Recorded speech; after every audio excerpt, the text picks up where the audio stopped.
Salut, c'est Trado, je suis content de vous retrouver pour la mise à jour de l'analyse technique du CAC 40 au programme les news, les trades du jour, la préparation de la journée de trading pour jeudi, je vous retrouve juste après ça.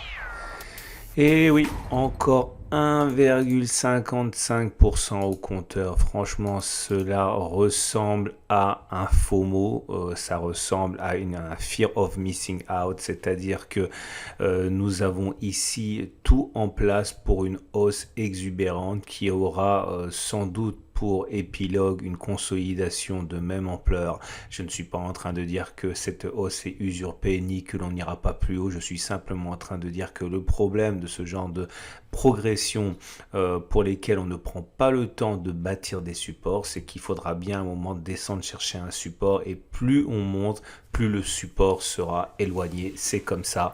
Et nous avons aujourd'hui, une fois de plus, salué les espoirs de vaccins de Pfizer.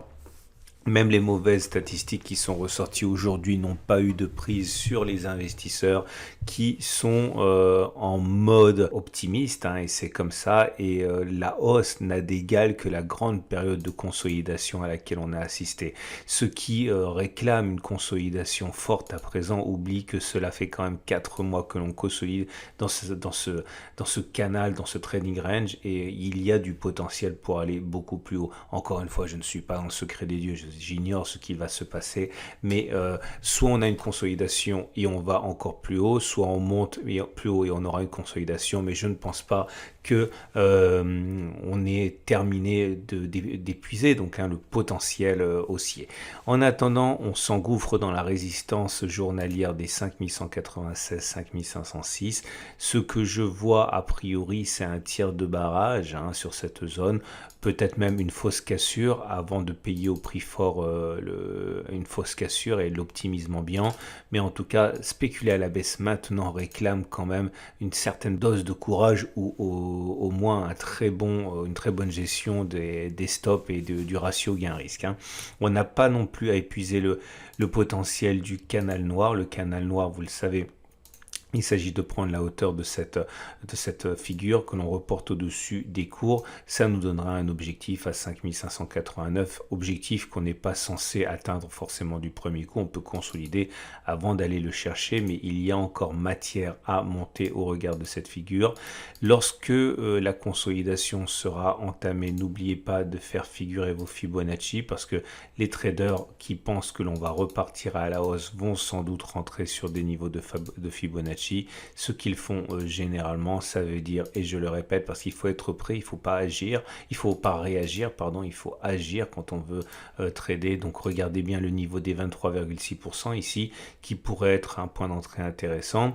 En tout cas, il le sera pour moi, j'y reviendrai plus tard, ou même celui des 38,2%. Alors, on enchaîne également avec la bougie du jour, la bougie du jour qui est de fort belle facture, pardon, puisque elle termine dans le tiers haussier comme la bougie de la veille. Ça veut dire que normalement c'est une bougie pleine d'optimisme qui invite à considérer qu'on ira plus haut. J'ai oublié de mentionner ce support des 5175, 5211, ancienne résistance très importante à l'origine de la consolidation depuis le 8 juin, et il y a fort à parier pour que cette zone soit justement l'objet d'achat pour ceux qui chercheraient un point d'entrée. On a également la possibilité on va passer tout de suite aux éléments techniques, puisque la moyenne mobile à 20 jours qui nous donne la tendance générale et haussière, on est au-dessus de la M20 qui monte. La moyenne mobile à 7 jours qui nous montre la tendance de court terme, elle est haussière aussi, puisqu'on est au-dessus de la M7 qui monte. Appréciez le travail du croisement haussier fort auquel on a assisté et qui explique également la violence de la hausse. Je le répète une troisième fois, ce n'est pas que je sois vieux et que je radote, mais c'est très important d'imprimer qu'on a consolidé pendant de nombreux mois et finalement la hausse à laquelle on assiste est en ce sens légitime.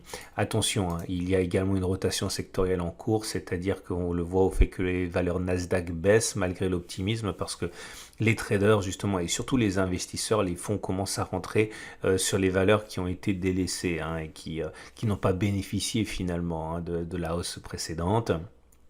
Notez également que la moyenne mobile à 200 jours et elle est en dessous des cours, mais on l'a bien franchi depuis 3 séances. Donc les trend followers rentrent maintenant sur ça. Et la moyenne mobile à 50 jours qui donne la tendance de fond, elle est haussière également. Vous voyez, c'est ascendant. Donc tout ça, c'est très bien. Ce qui nous amène, et vous le savez parce que vous m'avez sollicité sur les réseaux sociaux et par mail sur ça, il y a bien ici un T2, c'est-à-dire conformément à la statistique habituelle, une deuxième clôture au-dessus de la Bollinger supérieure, alors que la première bougie touchait la Bollinger supérieure, la deuxième ne le touche pas. Ça active le setup Tradobull. Alors je reviens dessus pour ceux qui ne le connaissent pas, les nouveaux notamment, et vous le savez, parce que forcément, si vous me suivez depuis plus de 2 semaines, vous avez la chance de vivre 2 configurations symétriques en l'espace de 2 semaines. Voilà le premier setup Tradobull, mais il était baissier. Enfin il était haussier, pardon, en dessous de la Bollinger inférieure avec derrière, vous voyez l'effet qu'on a eu. Là, on a effectivement un setup potentiellement baissier. Donc vous devinez sur quoi va porter le backtest du jour. Alors j'ai eu énormément de plaisir à lire les commentaires sous ma vidéo, mais également les commentaires sur mon compte Twitter, etc., sur les réseaux sociaux, où je vois que d'une part, vous avez repéré tout seul ce setup Tradobull qui s'est activé, mais surtout des réflexes qui ont été de dire il faut backtester, voir si ça fonctionne, etc. La même façon sur mes commentaires YouTube, de plus en plus souvent, certains prennent l'initiative de backtester, et ça me fait un bien fou de voir qu'il y a un véritable changement de logiciel chez beaucoup d'entre vous. Il faut backtester. Donc c'est parti. Le backtest du jour portera sur l'issue d'un setup Tradobull. Alors le setup Tradobull, je le répète, c'est une bougie entière qui ne touche pas du tout la Bollinger supérieure. Alors le setup est le suivant. Je vais faire le pari que suite à un setup Tradobull, on peut avoir une augmentation encore un peu marginale, mais derrière ça annonce la fin du mouvement haussier et le début d'une consolidation qu'on attend tous de nos voeux d'ailleurs. Et l'idée c'est que je vais considérer le test gagné si effectivement il y a une consolidation qui s'engage rapidement. Ça ne veut pas dire qu'il faut mettre le stop loss juste au-dessus de setup Tradobull, on peut le mettre au-dessus.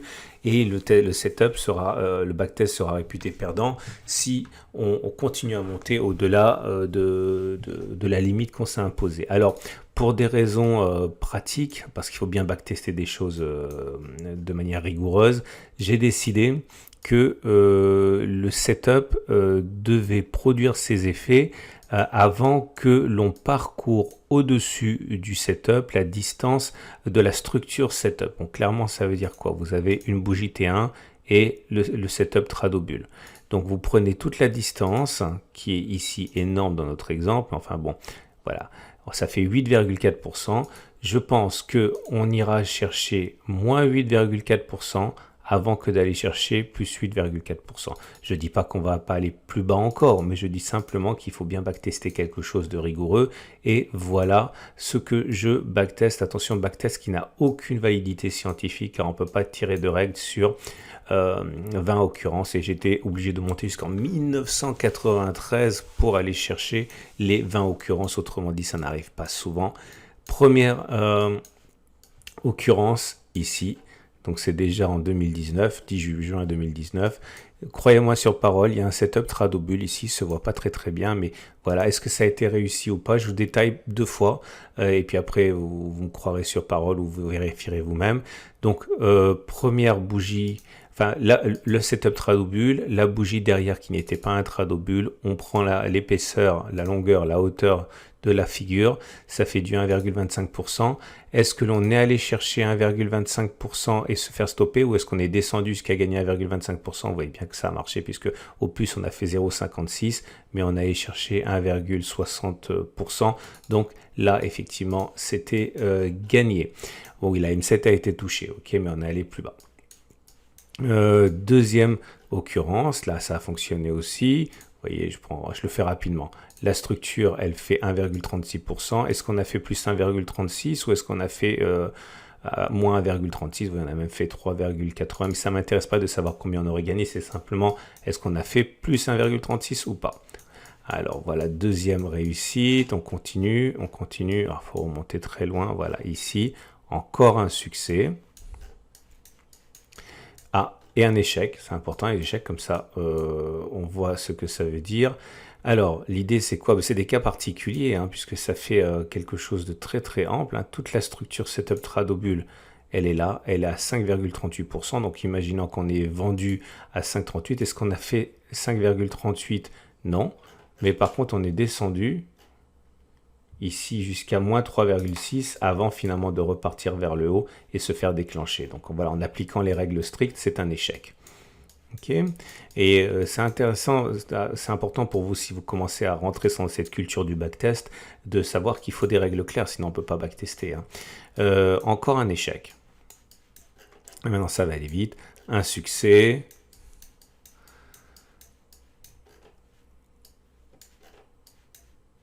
Il faut remonter très loin en arrière. Un échec. Un succès. Un échec.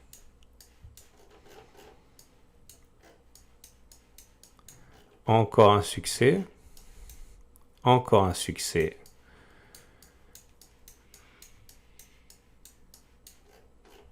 Vous voyez comme c'est rare, hein, quand même, hein. Alors c'est pas très agréable pour vous à suivre, mais en tout cas c'est important de faire ce travail. Et encore un échec ici. Bon, je vais aller plus vite parce qu'on va passer 3 heures là-dessus. Un succès. Et c'est important que je montre les exemples pour que vous ne croyez pas sur parole, hein. Un succès, un échec. Encore un succès ici, encore un succès là. Encore un succès ici. Et un dernier succès là. Et voilà, c'est terminé. On arrive au score très intéressant à mon avis, hein, pour un backtest, même si certains vont se dire ah bon c'est tout, mais quand même 13 réussites et 7 échecs, c'est-à-dire 65%. Alors, est-ce que ça veut dire qu'il faudrait dès l'ouverture mercredi soir, ou dès la clôture mardi soir, il aurait fallu spéculer à la baisse? Non, bien sûr que non, on peut pas faire ça. Vous savez pas à quel moment vous rentrez, à quel moment vous mettez votre stop loss, où vous prenez votre profit. Est-ce que vous prenez le même stop loss que moi? Est-ce que vous prenez un objectif plus ambitieux, etc. Bref, vous devez mettre les mains dans le cambouis. C'est la moindre des choses lorsqu'on veut devenir analyste technique à 16 heures ou même trader à 16 heures. Mais en tout cas, si vous avez parié sur le fait qu'on a fait le plus haut et que l'on devrait maintenant recommencer à baisser et souffrir des effets du Covid jusqu'à ce que mort s'en suive et que l'économie s'effondre, sachez que vous n'êtes pas véritablement du côté des statistiques. Ce qui nous amène donc à la possibilité d'envisager les autres indicateurs techniques. Et là c'est pas mal quand même cette histoire. Je veux dire pourquoi ça me plaît. Ça me plaît non pas à cause du RSI qui est au-dessus de 50, ni du momentum qui est au-dessus de 0, ni du MACD qui est au-dessus de son signal, du MACD 0 qui est au-dessus de son signal, ni le stochastique qui est au-dessus de son signal, ni le shaft trend cycle qui est positif, ni l'awesome oscillateur. Ben, ça fait quand même pas mal de raisons. C'est ça qui m'intéresse. Regardez les volumes depuis 2 séances. Bon, il n'y a pas photo, je crois. Vous comprenez ce que ça veut dire. Quand ça monte comme ça, c'est que généralement, il y a des fonds qui rentrent et ça veut dire que ça va consolider. C'est sûr que ça va consolider. Ça consolide toujours à un moment ou à un autre. Mais à mon avis, il faut plutôt chercher les signaux d'achat que les signaux de vente pour se mettre dans le sens de la tendance. Pensez à regarder encore la conférence que j'ai donnée avec Alexandre Baradez vendredi pour mes objectifs de moyen terme. C'est juste en dessous de la vidéo dans les commentaires. Et ce qui nous amène pour terminer à l'Ishimoku. Et l'Ishimoku, il nous dit que c'est haussier puisque comme vous pouvez le voir, sans aucun doute, le nuage il est ascendant, on est au-dessus de la Tenkan, au-dessus de la Kijun, la lagging span est au-dessus des nuages, du nuage aussi. Bref, il n'y a rien qui nous empêche d'envisager une tendance haussière. Voilà, attention quand même, hein, si vous décidez de spéculer à la baisse pour une raison ou une autre, n'oubliez pas votre stop loss parce qu'on ne sait pas jusqu'où ça pourrait continuer. Ok, c'est très important.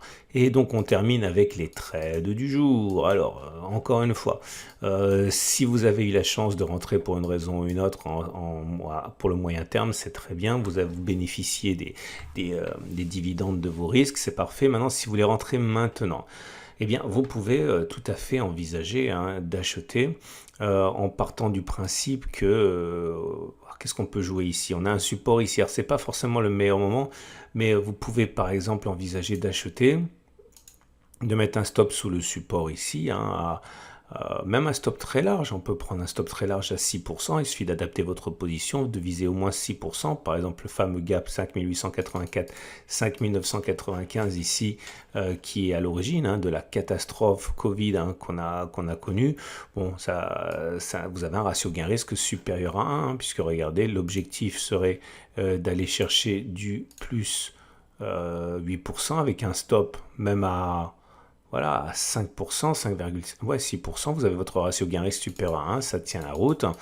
Vous avez la possibilité, bien sûr, de spéculer à la baisse. Alors, si vous spéculez à la baisse, naturellement, vous pouvez faire ce qu'on a dit. Alors, en l'occurrence, ici, c'est un petit peu, c'est exceptionnel parce qu'on a eu 2 séances assez formidables. Donc, ça fait des stop-loss qui sont assez gros, mais c'est pas grave. Il faut simplement adapter la taille. Voilà, la structure, elle est là. Elle est à 7,776%. Si vous spéculez à la baisse en mettant un stop voilà, sur cette, un petit peu là au-dessus enfin sur le gap à peu près, 7,76%, et vous visez au moins 7,76%, ça vous renvoie sur le comblement du gap ici, qui est justement assez intéressant comme objectif. Voilà. Ou alors, encore une fois, vous faites les choses plus traditionnellement, stop loss au-dessus de la résistance journalière, 5% c'est bien, même 4% c'est bien. Vous visez un retour sur le support des 5175. Bon, vous avez un petit peu plus qu'un ratio 1 pour 1. C'est pas stupide. Voilà, c'est une excellente journée. Je vous remercie pour votre fidélité. Je vous remercie d'être aussi de plus en plus actif en dessous de la vidéo YouTube que je poste. Ça fait très plaisir. Je suis désolé, mes réponses sont assez lapidaires parce que il faut que je fasse un choix dans ce que je peux vous apporter. Mon temps n'est pas extensible non plus, il n'y a que 24 heures dans une journée. Merci pour votre confiance et je vous dis à demain pour la mise à jour.